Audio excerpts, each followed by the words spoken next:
Hello everyone, today we'll be going over SCP-963, also known as the Amulet of Immortality.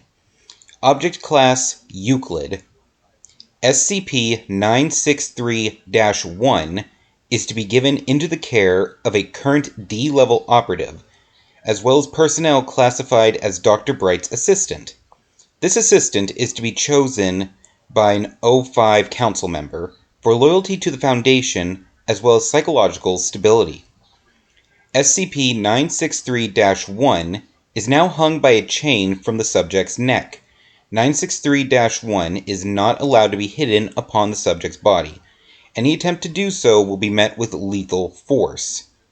By order of the O5 Council, any body that SCP-963-1 is installed upon is given a stay of execution until it passes of natural causes, or 963-1 is transferred to a new host. SCP-963-1 is an ornate amulet approximately 15 centimeters in circumference, made from white gold with 13 brilliant-cut diamonds surrounding an oval-cut ruby in a starburst pattern. It was discovered in the personal effects of Redacted, who had been found dead by apparent suicide.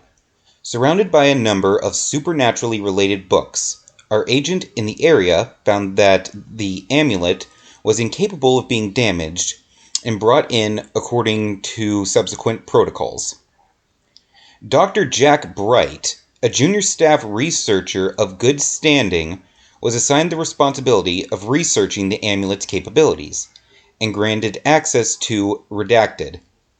Later that year, SCP-076-2, Able, broke containment, see document 076-2-19A, leading to redacted deaths and casualties. Dr. Bright was transporting the amulet by hand past Able's containment unit and was among the first KIB killed in breach.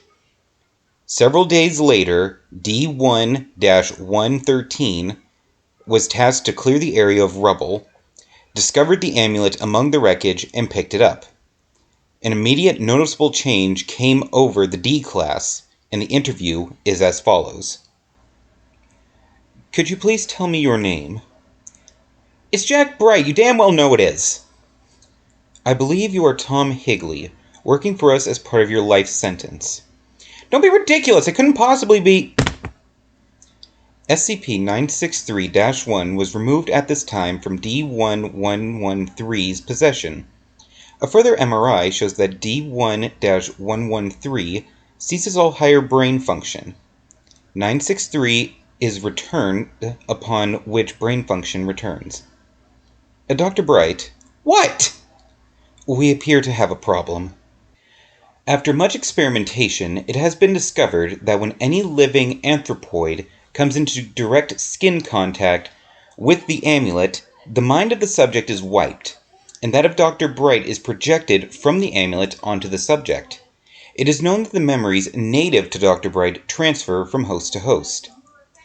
If a subject maintains contact for 30 days, their brain functions become a duplicate of the late Dr. Bright's.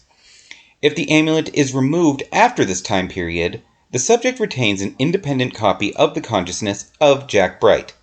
Sanctions were put in place to prevent multiple instances of Dr. Bright from being created to prevent Dr. Bright from collaborating with himself. However, it was found that this was not necessary, as Dr. Bright has proven thoroughly dedicated to the Foundation and its cause. Dr. Bright himself has performed extensive experimentation on the amulet, with the express desire for release from it. Interviews with Dr. Bright indicate that Redacted killed himself in the process of empowering the amulet, and was therefore never able to slave his own consciousness to it. Dr. Bright hypothesizes that he accidentally activated the amulet's power by being killed by Able, instead of killing himself as the original creator had done. Entry regarding SCP-963-2. On Redacted, orders were given by O5-9 to attempt to replicate SCP-963-1. All attempts met with failure until SCP-963-2, at which point all subsequent data has been expunged.